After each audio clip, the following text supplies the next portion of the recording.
Good morning, everyone, and thank you for joining us as we provide an in-depth overview of the 2024 Community Services and Arts Grant Cycle. I just want to make sure there's no issues and everybody can hear me.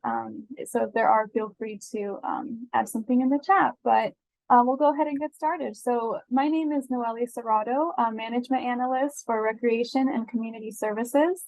And I'm joined by Phil Lantis, Arts and Events Manager here at the City of Santa Clarita. As we take you through the presentation, please feel free to utilize the chat feature to ask your questions as they come up, and we'll do our best to answer them as they come in. If we do miss any, we'll also have time at the end to answer any questions that we missed or any new questions that you may have. So I'll go over the background and purpose of the program, and then Phil will join in to talk about the actual process of filling out and submitting the application, as well as the reporting requirements. So let's begin with the program overview and purpose. The grants program has been in place for 34 years now, assisting community-based nonprofit organizations that provide community services and arts activities, programs, and events for the benefit of Santa Clarita residents. So this program provides funding assistance, again, for services to or directly benefiting residents living in the city. And I'll expand on what that means on the next slide. So who is eligible to apply? All nonprofit organizations with a 501c3 status who provide service to Santa Clarita residents are eligible to apply for grant funding. So that's pretty key here. The nonprofit does not need to be located within the city of Santa Clarita, but the program or services offered through this grant must benefit the residents of the city. So for 2024, we have two focus areas separating out community services from arts. So for community services, the focus area is City of Santa Clarita community benefit, again, emphasizing the benefit to the residents. For the arts grants, the focus is supporting the arts in the City of Santa Clarita.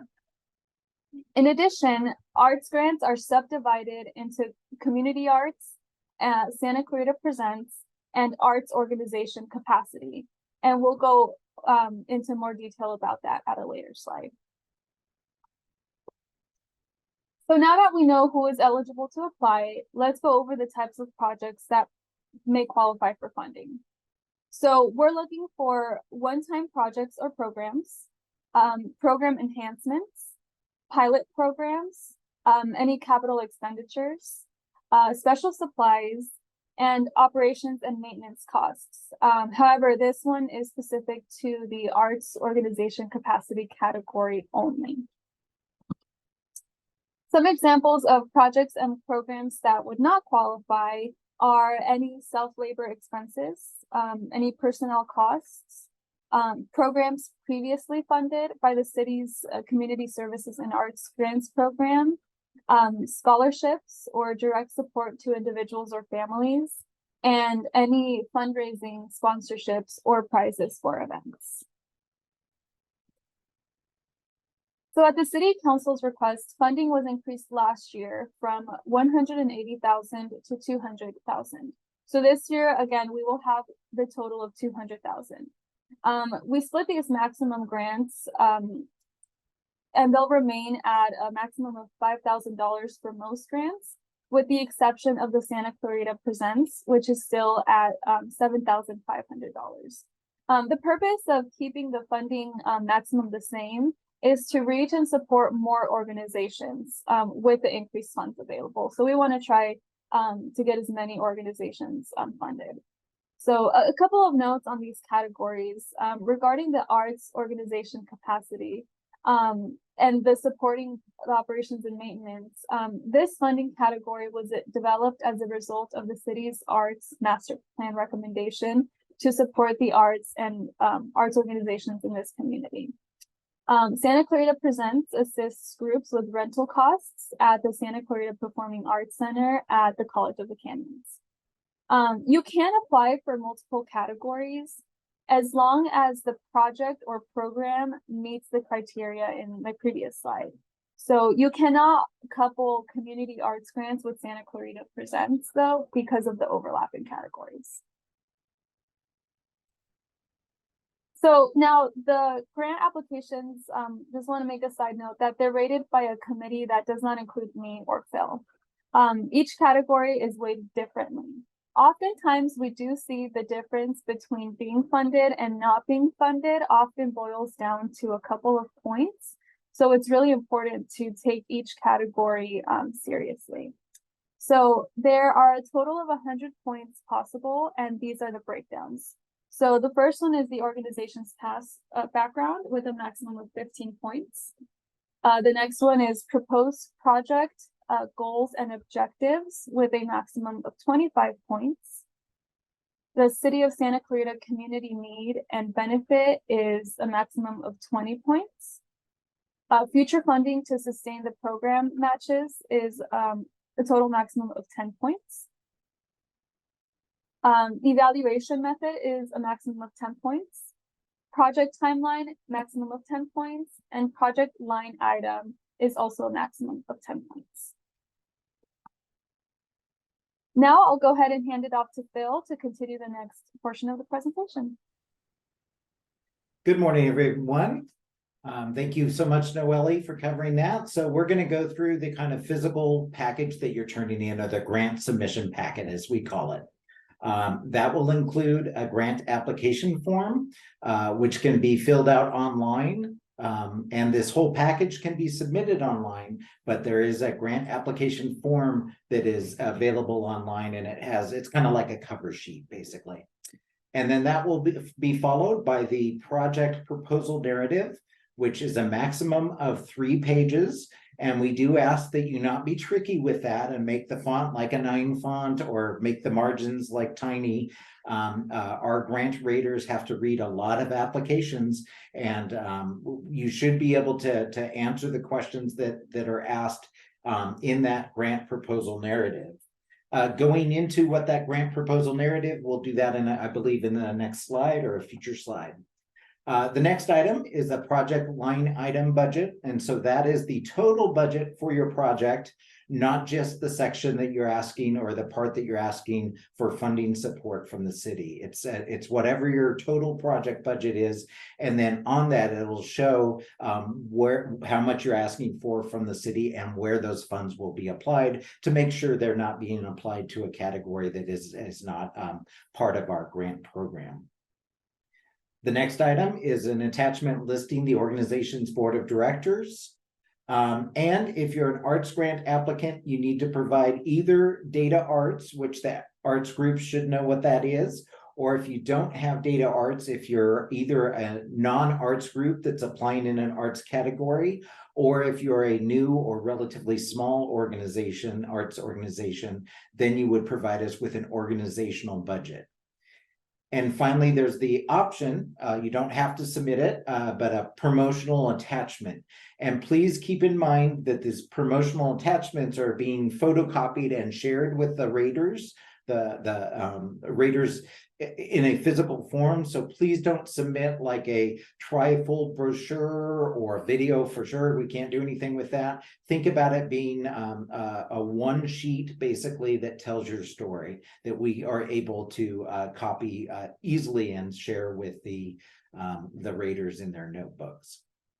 On top of the grant submission packet, which is all those things that I just described, you also need to provide some verification documents. And the reason there's a distinction is that verification documents are reviewed by staff, but are not necessarily shared with the grant rating committee. So those are obviously your proof or verification of your 501c3 status. Please make sure that it is up to date. I know that they look different over the years, but it should be able to be quickly viewed to make sure that it is a current verification. And your most recent tax verification form, which is a Form 990 in any of its forms, and the most recent. Everyone has a different fiscal year. We understand that. So really, we're not going to dock you if it feels like over a year ago. But if it's further ago than that, then you need to reach out to us before the deadline and explain what the issue is. Next slide. All right, there we go. So as I mentioned, this is an online application submission process, and the online will be available at SantaClarita.gov/grants. You can upload the packet on that form, you obviously will upload your verification documents as well. But we do also absolutely take hard copy submissions. We do ask, if you're submitting hard copy, that you do not staple or bind anything, just paper clip it, because once again, we'll be making copies of those applications and sharing them with the rating committee. So if there's staples, it messes up our copier. What you're seeing here is that first page, that cover page that I talked about, and it asks for basic information. You can print this out so that it's, if you're wanting to submit it in a hard copy, you can still fill it out online, but print it out. We've had much better luck this last cycle with the online submitting. There were some challenges in the past, but we have, I think, crossed fingers, knock on wood, solved most of those problems. And you will get a confirmation email showing that it has been submitted. So keep that when you get that, because if there's ever any issues, that would be what you can share with us to make sure that you can prove that you submitted it in a timely manner. I'm not going to go through the individual lines of the submittal form or application form because they're pretty self-explanatory. I will throw in, if you do have any questions as you're filling it out or about submittals, we are available to answer those questions, and I'll provide contact numbers at the end of how to reach us. But definitely don't feel shy about reaching out to us if you have any questions or concerns or things that you're not sure what we're asking for. So what we're looking for is programs in the calendar year of 2024. The program should be basically completely offered in that year. We're not really designed for multi-year projects. Sometimes there'll be like a pilot program that might lead to, future growth programs. But what we're funding, what we're looking for is things that will be happening in the calendar year of 2024. Once you've been rated, and if you are recommended for funding and then approved by the city council, we would reach out to you soon after that and provide you with a grant agreement that you must fill out. And you are required to maintain accounting records of the funds for the program, and specifically the city funds. And we do have the right to, if there's an issue, to ask you to share your accounting funds for our program or the program you're funded for with us, in case there's any questions about where that money is being spent. We may require, and we don't determine that, our risk staff looks at the applications and determines what ones may require a certificate of insurance and endorsements that name the city as additionally insured. Our requirements are slightly higher than the normal, not in terms of amounts, but in terms of, we do have these endorsements. So oftentimes insurance your insurance company will provide a one-page kind of proof of insurance, and we require more of that, where it actually endorses the city, and there's a couple of extra pages that are required. I will say most programs are not requiring insurance these days, but we do have that option depending on the nature and location of the program being funded. And finally, if you are, receive a grant, at the end, you will need to fill out a final report, which is another online process that you do. And it basically tells us back, here's what we did. We said we were going to do this. Here's what we did. And here's the budget and the proof with receipts. And that's the key. You need to save all invoices and receipts. We can't take like a Google Doc budget tracking form or anything like that. We need to see the actual invoices and receipts to prove that the money was expended where it was intended. I will say it. oftentimes things end up costing a little different than what you may have put on your budget when you applied. Things change prices, you get something donated, that sort of thing. Reach out to us if that happens after you're funded, and we will work with you. Generally, as long as it's for the same program and it is whatever you would be expending those money on is something that is allowed under our grant program, we have some flexibility. What we're not able to do is, hey, we decided not to do that program, or doing this entire other program, and so we're going to apply the funds to that. That would not be acceptable to us. But please communicate to us if you are seeing a change on what you projected the cost to be to what they end up being, so there's no surprises. In that final report, as I described, there's a narrative report with a quantitative information of basically, here's what we did, here's who it served, all those sort of elements of what's in the grant application. We'll kind of want to hear back. It does not need to be a long document. It really is just to confirm that what you said you would do, you did, and how it turned out. And we love to hear the success stories. Honestly, that's what this is all about, is funding the great work that you are doing in the nonprofit sector and supporting all the wonderful stuff you do. And we love to see the final reports to see how it turned out. And, you know, almost always it's huge success stories. And occasionally it's like, we didn't get quite as many people as we hoped, but it was still a success. So that's good. As I stressed before, we need the receipts for all the city funded elements, and then a budget for the entire program. And that is due from three months after the end of your program service or project.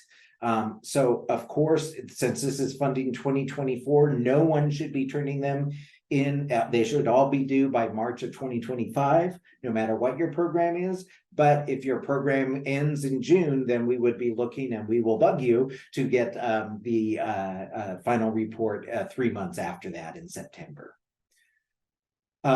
If you fail to do the final report, or if you don't have all the elements that require, and particularly receipts or invoices, we may have to ask for money back. We, of course, do not want to do that. That is no one's goal. But if we cannot prove that the money was spent where it was supposed to, or if like we know the program didn't happen, this is government funds. It is not free money. It's just there. It's meant for this program, and we are obligated as city staff to make sure that they are expended where the city council says it's going to be expended by approving in January the applications that are recommended for funding. So as I said, we can request information on the proposed project and the organization if there's questions during the implementation of it, even in between the application and the review by the rating committee. Sometimes questions will come up about the organization. These are not questioning your existence. It's more clarification, but that is our right as this. And we often will occasionally recommend funding levels below the amount requested by the organization. And the reason for that is often there will be several folks who are around the same score at the end of our budgeting line. If we have 100,000 for the community service grants and the ratings we kind of put the ratings up, and this is as many can be funded. Sometimes it's more fair to give several groups slightly less so we can fund more groups. We very rarely make it a tiny amount. We would prefer it to be at least half or more, but we will reach out to groups before it would move on to the city council for recommendations to say, hey, you applied for 5,000, where you ended up in the ratings, would 3,000 or 3,500 be enough to continue to the program? And of course, if that lessening of amount means a smaller number of participants or whatever, of course you're allowed to kind of let us know that, and that would be attached to your grant application. So at the other end, with the final report, we would know, hey, they didn't receive the 5,000, they received the 3,500, and here's how they adjusted their program or their budget to make that work. And we do have the right to conduct a program or fiscal site visit. oftentimes, this is happening because there's been some concern about it being expended or that sort of thing. It very rarely happens that it's a fiscal site visit, but every once in a while, it's nice to connect, to go to one of the programs to see how it's going, and to see the work in action. You as an organization may only use the city seal for marketing purposes, and you do need to let us know ahead of time. Usually that is not an issue. We just don't want to be surprised, and we mainly want to make sure that you have the right logo. The city has had the consistent seal that you see on the screen here for since our founding, but it has altered over time, and we want to make sure you're using the right one in the right way. But generally, for marketing purposes, we will always say, almost always say yes. And if you're reapplying, you must have met all the grant conditions from, basically, you must have have turned in your final report.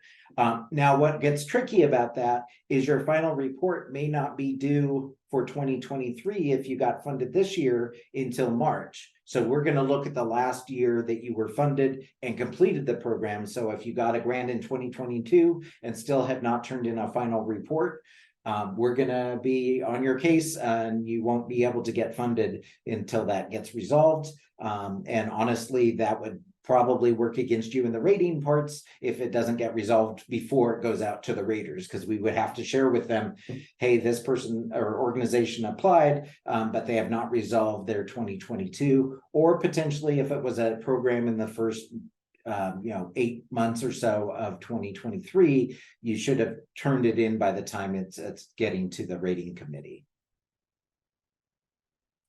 So our timeline, it kicks off today, obviously, with this meeting, and the grant application will be posted online today, or it's probably being posted right now. The key one, and that's why it's in red, is the due date is October 25th, 2023 at 5 p.m. That is your deadline for online submittals or in-person submittals, and it is a hard and fast time. If it's 5:01, we cannot accept it. I always recommend to people to think of it being due the day before, just to give yourself that day in case your printer breaks or you run out of ink if you're doing a physical copy, or you're having a hard time getting submitted. It's always better to plan ahead and not feel rushed. I know from experience, because I actually used to run a nonprofit in town when I wasn't briefly with the city, and it was back in the 90s where online wasn't an option, and I went to Kinko's the day it was due, and every nonprofit group in town was trying to make copies, and machines were breaking down, and we were all freaking out. So don't do that to yourself. Give yourself the mental deadline. It is not the actual deadline, but the mental deadline of October 24th by the end of the day, and that will help you immensely. Once we get that in November, the committees will review and rate the grants, and then it will go to City Council for approval in January. On the 4th Tuesday of January, the second meeting in January, the City Council will approve. We will reach out to you and let you know if you're being recommended for funding before that, so you're not surprised. But and I know that's a little into 2024. If you have a program that's starting right in January, that makes it a little tricky, but that's just the timing and how it works, and we want to make sure to give our raters plenty of time to rate and review the applications. We get more and more every year, which is a great thing, wonderful work that's being done out there, but that we want to make sure that they're having the time to really look at them and give thoughtful ratings. All right, as I mentioned, the program contacts are myself, and that is my phone number right there, and Noelle, and that's her phone number. I would generally say if you have a question about the arts grants, that would be me. And if you have a question about the community service grants, that would be Noelle. But you can absolutely reach out to either one of us, and we work together on this program, along with Kay, who is our administrative assistant and a guru, and she knows a lot of the answers. So if Noelle or I do not know the specific question you're asking, we can absolutely get back to you by getting together as a team and figuring out the answers. So please jot those numbers down. I believe this this presentation will be on the website. Those contacts should be on the website. And once again, I will stress, The application deadline is Wednesday, October 25th at 5 p.m., either online or at City Hall Suite 120, which is the city's clerk's office on the first floor of City Hall. And that is hard and fast, 501 year out. And I know that's sad, but we got to stick to our deadlines. So I believe that is the final slide. If you have any questions, please feel free to put them in our Q&A, and I think we will look at those right now. All right. Oh, what are self-labor expenses, and will the remodel of existing space to create private counseling space qualify? Do you want me to handle that one, Noelle? So, sure, go ahead. Yeah, so self-labor expenses is a tricky thing. So let's say I'm going to use an example. You apply to bring in a marketing consultant, and they're going to advise you, and you end up hiring yourself, one of your own team, your marketing person, to do that. So that is the organization paying somebody in the organization to do something. That is self-labor expenses. It gets a little trickier with program costs, but generally you should not be paying either a board member or a member of your existing staff any of the grant funding. It should go to contractors are okay, but and I know contractors are tricky these days with AB5, but it should not be paying. The money we're giving you should not go then to your own organization.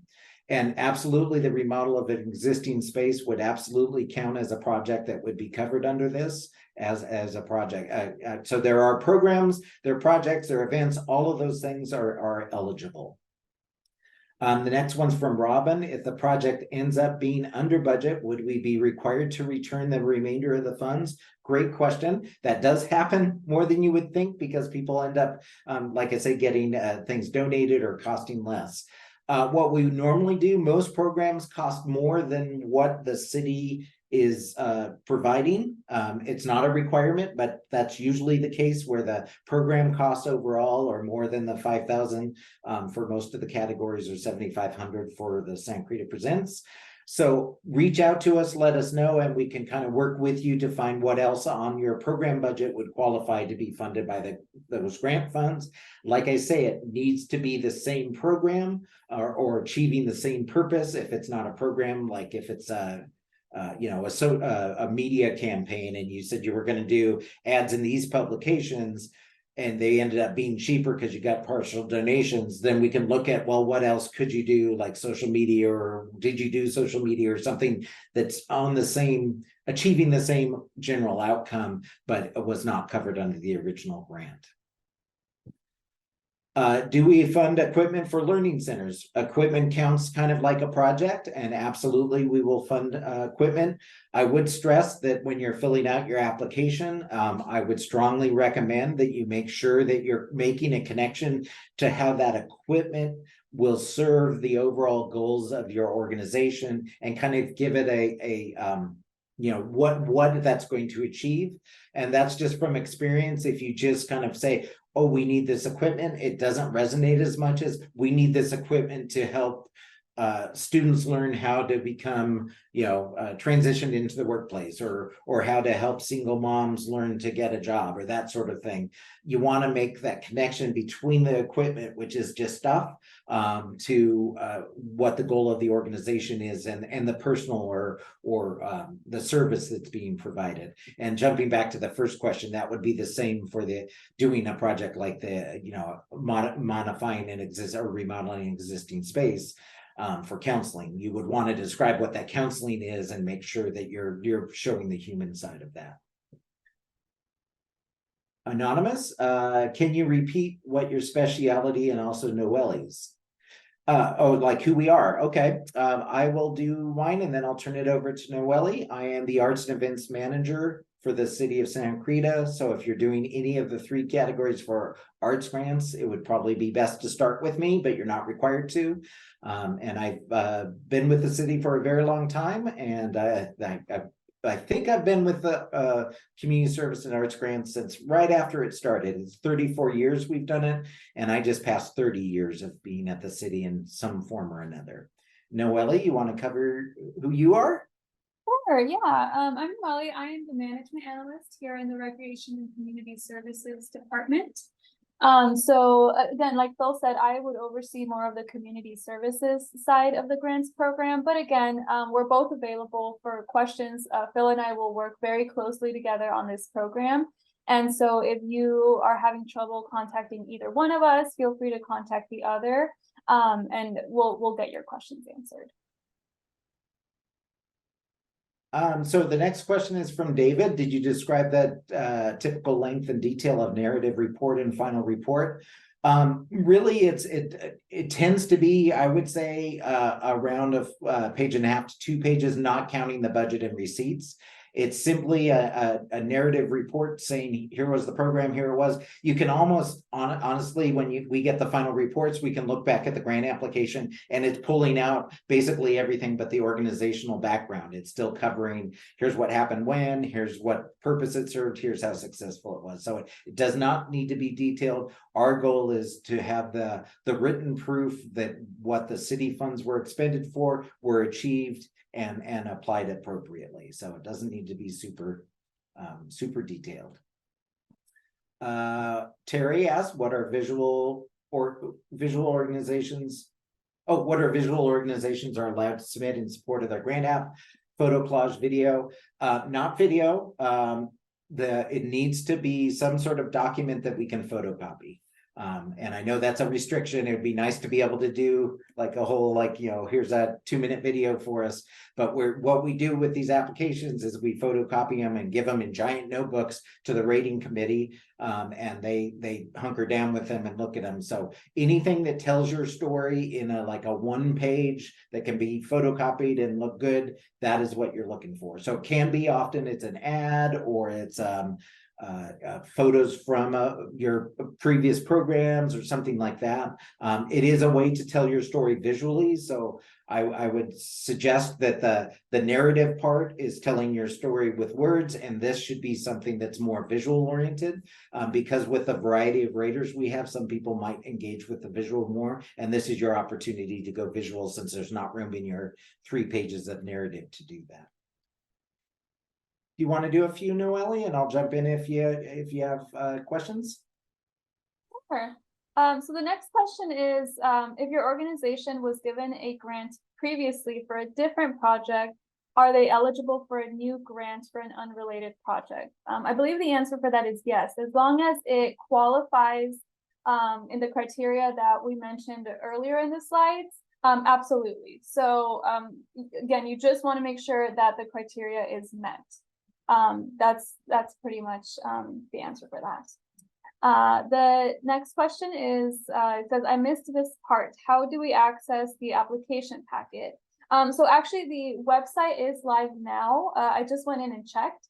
So if you visit SantaClarita.gov/grants, you'll have all the information there. So we have the timeline, we have links to access the information packet, so you can download that there too.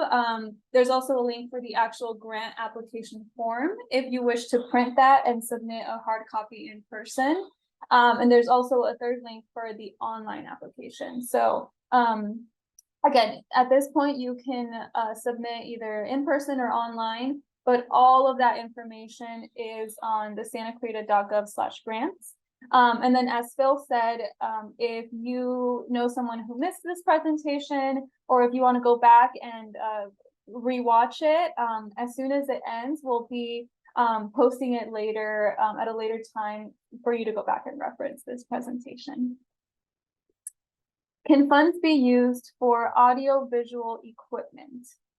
So I think this can kind of be answered similar to previous ones. As long as you have a justification of how either the equipment or the program is benefiting the community, yes, certainly it can be used for that. We have a question. I would like to ask a question orally. I'm not sure how to do that, actually. Phil, do you know? Unfortunately, I believe with the type of Zoom that we're in, the only way that participants can communicate with us is through the Q&A. we're in what's called webinar, which is different than a normal Zoom format. I'm so sorry about that. You can always give us a call though, if you'd like to speak to either one of us. Again, our phone numbers are on here. So if you're having trouble typing the question, feel free to give us a call and we'll get your question answered. And then the last question is, can we apply for both community service and arts under different projects? Yes, you can do that as well. I think there was only the two subcategories within arts that you Phil, correct me if I'm wrong, but the two subcategories within arts that you can't apply for together. Correct. But if they're two separate projects in community service and arts, you can certainly apply for both. And I'll throw on one more comment on that front. The arts organization capacity category is only available for arts organizations. And sorry for that. The other arts categories, you can be a non-arts organization if you're doing arts programs. But it has to be arts programs, but the arts organization capacity has to be an arts organization to apply for that. Mm-hmm. I think that also is related to the next question. Phil, I'll let you answer this one, but it says, can an organization apply for the Santa Clarita Presents and a community arts project grant? And that's a great, it proves what we were just talking about. That was what Noelle was speaking of. Unfortunately, you're not able to do those two. You could do Santa Clarita Presents and arts organization capacity, or community arts and arts organization capacity, or community service and one of the arts ones, but you can't do those particular two together. The only two you can't do together because they're really the same thing. It's really supporting general programming. It's just Santa Clarita Presents is specifically for the Performing Arts Center at COC. So the next question is, what is Santa Clarita Presents? Oh, well, there you go. So Santa Clarita Presents underwrites the rent for groups to utilize the Performing Arts Center at College of the Canyons.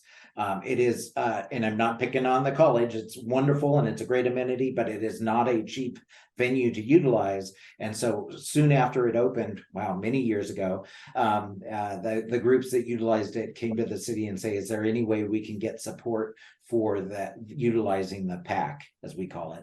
And that is also why that particular category has a slightly higher funding. Is it is expensive, so expensive that we want to underwrite that a little more to help them be able to do their performances there.